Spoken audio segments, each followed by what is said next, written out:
wararka ugu dambeeya ee weerarka Xuutiyiinta maanta ay ku qaadeen Israa'iil iyo kala cararkii dhacay xaaladii jahwareerka ahayd iyo malaayiin Israa'iiliina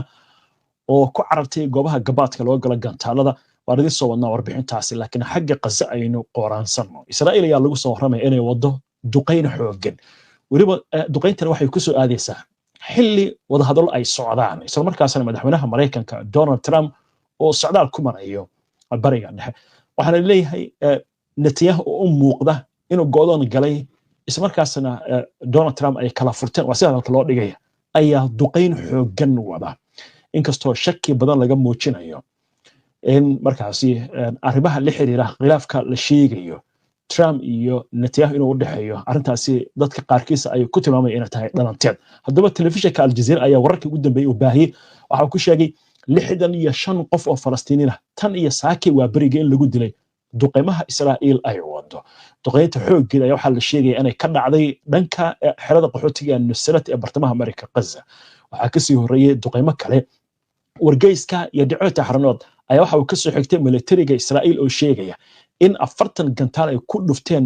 godad wasaadalka loo dhigay ku yaal Khan Yunis waxaana la sheegay in halkaasi lagu doonay in lagu beegsado Maxamed Sinwar oo kamid ah hogaamiyaasha sarsare ee ururka Hamas isla markaasna ay walaalo yihiin Yahya Sinwar ninkan oo la sheegayo inuu yahay ninka haatan howlgalada wada Israa'iil ilaa hadda ma xaqiijin in weerarkaasi lagu beegsaday Maxamed Sinwar sidoo kale Hamas kama aanay hadlin laakiin ururka Hamas ayaa war u soo saaray waxa uu ku sheegay in guryaha lagu qarxinayo dadka dushooda iyo waxa uu ku tilmaamay xasuuqyada la geysanayo iyo falalka arxanka daran ee faashiga aysan horseedeen wax guul ah oo Netanyahu uu gaaro waxa la yiri iyadoo dhexaadiyaashu ay raadinayaan xabad joojin ayuu dambiile Netanyahu si degdeg ah u kordhinaya gardarrada iyo xasuuqa lagula kacayo dadka rayidka ah waayahay markaana telefishinka kanaal 14 ee Israa'iil laga leeyahay ayaa sheegay in ra'iisul wasaaraha Israa'iil Benjamin Netanyahu uu galabtay qaban doono shir amni gaar ah oo uu la yeelan doono tiro kooban oo wasiiro ah iyo madaxda hay'adaha amniga dhinaca kale telefishinka CNN ayaa soo xigtay ila xogaal ah in wafuud sare oo Israa'iil ah ay kulan kula leeyihiin magaalada Doha ergeyga Mareykanka ee la tacaalaya arrimaha la haystayaasha Stephen Witkoff Adam Bohler ayaa ku jira wafdiga Israa'iil waxa uu qayb ka galayaa wada hadallo ku saabsan xabad joojinta iyo siideynta maxaabiista si loo soo afjaro dagaalka Gaza Hamas waxa ay si dadban ay uga qayb galaysaa wada hadallada ka socda Doha waa tahay markan aynu eegno xagga wararka ugu dambeeya ee duqeyntan xogaga Xuutiyiinta maanta mar kale ay ku qaadeen gudaha Israa'iil weerar la sheegay in loo adeegsaday gantaal nooca balastiga ah ayaa xogaga Xuutiyiinta waxa la sheegayaa in ay ku qaadeen markaasi goobo kala duwan rally ahada waa garoonka Ben Gurion ee ku yaala gudaha Israa'iil militariga Israa'iil ayaa war ay soo saareen waxay ku sheegeen in nidaamkooda difaaca cirka uu qabtay wasaadalka loo dhigay gantaal laga soo tuuray Yemen waana weerarkii saddexaad ee noocan ah oo muddo 24 saacadood ah Xuutiyiinta ay ku qaadaan gudaha Israa'iil tan iyo Mareykanka markii uu sheegay in heshiis oo la gaaray Xuutiyiinta kaas oo xabad joojina warbaahinta Israa'iil ayaa ku warantay in la joojiyay duulimaadkii diyaaradaha imaanayay iyo kuwii ka duuliyay garoonka caalamiga ah ee Ben Gurion xil la qabtay gantaalkaasi ama laga hortagay wasaadalka loo yiri waxaana la xusay in gantaalkaasi uusan gaarin bartilmaameedkiisa inkastoo Xuutigu ay leeyihiin si toos ayaan u baagsanay goobtii loogu talagalay wararka ayaa intaasi ku daray in qaybo kamid ah gantaalka la qabtay burburkiisa ay ku dhaceen deegaano ku yaala daanta galbeed ee la haysto seeriga digniinta ka bixiyay gantaalada ayaa laga maqlay dhulka galbeed ee Qudus la haysto iyo magaalada Tel Aviv iyo aaga ku xeeran waaxda gurmadka degdega ah ee Israa'iil ayaa waxay sheegtay in si weyn looga maqlay aagaasi dhawaaqa digniinta ka bixiyay gantaalada iyadoo kala carar iyo kala orodna uu dhacay booliska Israa'iil ayaa ugu baaqay shacabka inay mas'uuliyad ay muujiyaan ayna ka fogaadaan walxaha laga shakiyo halka adeega ambalaasta ee Israa'iil uu sheegay in haweeney ay ku dhaawacantay iyadoo ku cararaysa xarumaha gabaadka laga galo gantaalada kadib digniinta gantaalka Yemen afayeenka militariga Ansar Allah Yaxya Sariic ayaa sheegay in ciidamadoodu ay ku beegsadeen garoonka Ben Gurion gantaal balaastika ah oo ku dhacay bartilmaameedkiisa waxaana uu ku booriyay shirkadaha diyaaradaha ee aan joojin duulimadyada garoonka in ay si degdeg ah u joojiyaan. Xuutiyiintu waxay sheegeen in ay weeraro gantaal ah ku qaadayaan Israa'iil iyada oo taageeraysa shacabka Falastiin ee Gaza ayna sii wadi doonaan ilaa iyo Israa'iil ay joojiso dagaalka baabi'inta ah ee ay ka wado dhulkaasi. haddaba wararkii ugu dambeeyay amuraha la xiriira waxaa ka mid ah militariga Israa'iil ayaa dignin u diray in dadku ay iskaga baxaan 3 dekedood oo ku yaala Yemen oo kala ah Raas Ciisa, Xudayda iyo waliba Saliif iyadoo la sheegay tan inay ku soo beegmayso weerarkii gantaal ee Xuutiga maanta ay ku qaadeen Israa'iil. Axadii madaxweynaha Mareykanka Donald Trump ayaa waxa uu ku dhawaaqay heshiis xabad joojin ah oo lala gaaray Xuutiyiinta kadib dhexdhexaadin Hormuud ka ahayd dowladda Saldanada Cumaan. heshiiskaasi oo Israa'iil ku tilmaamtay mid lama filaan ah. Si kastaba ha ahaatee Xuutiyiintu waxay imika caadi ka dhigeen weerarada Israa'iil ku baagsanayaan waxaana ay cadeeyeen sidoo kale in heshiiska Mareykanka ay la gaareen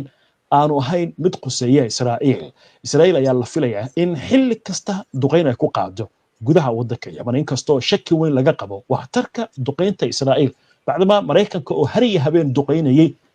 in ka badan 6 toddobaad Xuutiyiintu aysan joojin weeraradooda oo awoodooda aysan waxba noqon sida wararka ugu dambeeya ay sheegayaan waxaana laga cabsi qabaa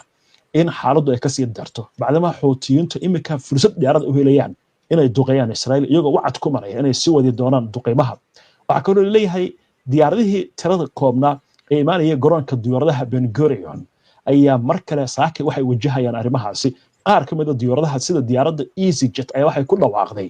inay joojinayso duulimaadyada ay ku tagayso Israel ilaa iyo bisha September taasi oo lagu macneeyay xaaladda oo ka sii daraysa iyo Xuutiga oo dardar geliyay weerarada ka dhanka ah Israa'iiliyiinta. hogaamiyaasha mucaaradka ayaa si weyn waxay ugu eedeynayaan ra'iisul wasaaraha Israa'iil Benjamin Netanyahu xaaladdan iyo in uusan waxba ka qaban arrimahaasi waxaana ay qaarkood ku dhaliilayaan in uu cabsi iyo sas iyo jahwareer u sii horseedaya dadka Israa'iiliyiinta iyadoo Xuutiguna wacad ay ku mareen kordhinta weerarada ka dhanka ah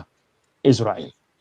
waa tahay daawadayaal haatanna waxaynu soo gaarnay xubintii ugu dambeysay ee barnaamijka ee falanqaynta oo aan alaaba ku soo qaadano warbixinada iyo xogaha ay bixiyaan khubarada arrimaha dagaalka militariga ciidamada siyaasadda diblomaasiyadda iyo sirdoonka. sidoo kale xubinta waxaynu ku soo qaadanaa arrimaha waaweyn ee warbaahinta caalamku ay wax ka qorto ama ay baahiso.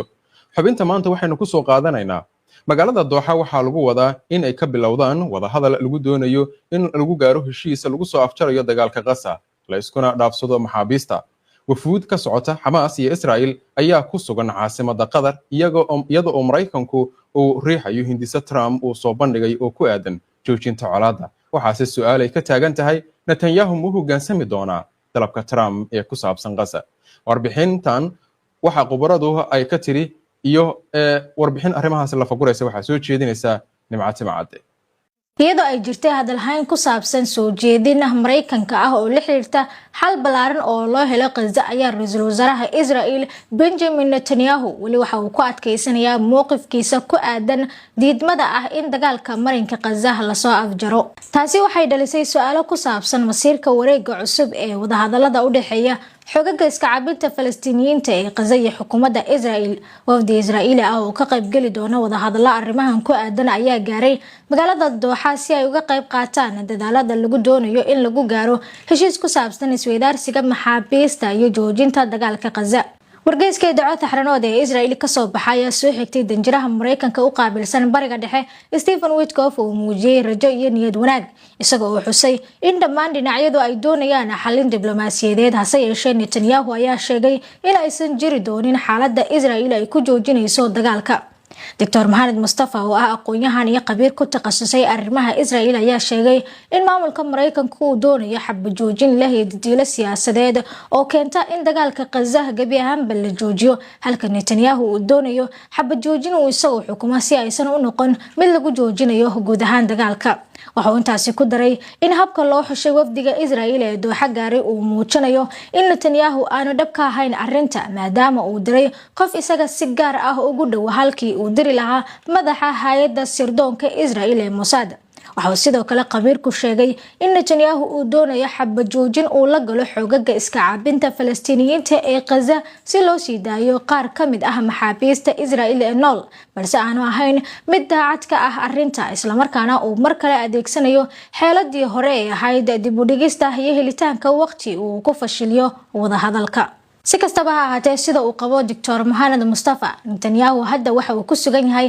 xaalad aad u adag maadaama maamulka Mareykanka uu doonayo inuu xasilooni ka abuuro guud ahaan gobolka Bariga Dhexe iyadoo weli Gaza ay tahay meesha ay xiisadu ka aloolsan tahay tan iyo markii Trump uu qaaday cunaqabatayntii Syria. Thomas Warrig oo ah sargaal hore oo ka tirsan wasaaradda arrimaha dibadda ee Mareykanka ayaa sheegay in Witkoff uu hadda hogaaminayo arrimaha Gaza mana aha Netanyahu isagoo aaminsan in hal iyo laba wareeg oo diblomaasiyadeed ay waxtar u yeelan doonaan sii deynta qaar ka mid ah maxaabiista taasi oo ah mudnaanta koowaad ee madaxweyne Donald Trump. si kastaba ha ahaatee waxa uu cadeeyay in mushkiladu ay tahay cidda mustaqbalka xukumi doonta Gaza iyada oo xusay in Trump iyo Netanyahu ay ku heshiiyeen in dhaqdhaqaaqa Xamaas aanu awood u yeelan doonin maamulida Gaza. waxa uu rajo ka muujiyay in Trump kulanka uu la yeelanayo madaxda gobolka sida Sacuudiga, Qatar iyo Imaaraadka lagu adkeeyo in dawlad Falastiini ah ay tahay wadada kaliya iyo xalka kaliya ee nabad waarta u keeni karta Falastiiniyiinta iyo Israa'iiliyiinta. waxa uu sheegay in Trump taasi ay ka dhigi doonto saldhig uu Netanyahu ku weydiiyo waa maxay qorshahaaga ku saabsan arrintan iyada oo taasi laga duulayo waxa la gaari karaa horumarka uu Witkoff doonayo maadaama sargaalka hore ee Mareykanka ah uu xusay in arrinta Gaza ay ku xiran tahay waxa uu madaxweynaha Mareykanka ka maqli doono booqashadiisa hadda ee gobolka. qalalaase ka dhex jira Washington iyo Tel Aviv. qoraa iyo cilmi-baaris siyaasadeed oo Israa'iili ah Yoav Stein ayaa aaminsan in hadallada mas'uuliyiinta Mareykanka gaar ahaan Witkoff iyo madaxweyne Donald Trump ay muujinayaan khilaaf u dhexeeya Washington iyo Tel Aviv maadaama maamulka Mareykanka uu aaminsan yahay in Israa'iil ay tahay inay joojiso dagaalka oo ay si degdeg ah u bilowdo wada hadal si loo gaaro heshiiska dambeys ah oo ay ku jiraan soo celinta maxaabiista Israa'iiliyiinta ah ka bixitaanka ciidanka Israa'iil ee Gaza iyo joojinta buuxda ee dagaalka. Netanyahu hadda waxa uu ku jira xaalad adag uu kala dooranayo laba arrimood in uu raaco amarada Trump ama uu kala furfuro isbahaysiga xukuumaddiisa. istaandankiisa waxa uu Netanyahu ku eedeeyay inuu isku dayayo in uu waqtiga iibsado si uu carqaladeeyo wada hadallada la bilaabi doono taasi oo cadeyn u ah in uu diray wafdi heer dhexe ah. waxa uu xusay in maamulka Mareykanka uu fahamsan yahay hadda in Netanyahu uu yahay caqabada kaliya ee hortaagan waxa ay doonayaan haddii ay culays saaraan ay wax isbedeli doonaan gaar ahaan iyadoo ay shacabka Israa'iiliyiinta ah kalsoonidii kala laabteen xukuumadda Israa'iil oo afayeenkooda laftiisa uu ku tilmaamay xukuumaddu inay tahay mid fashil ah.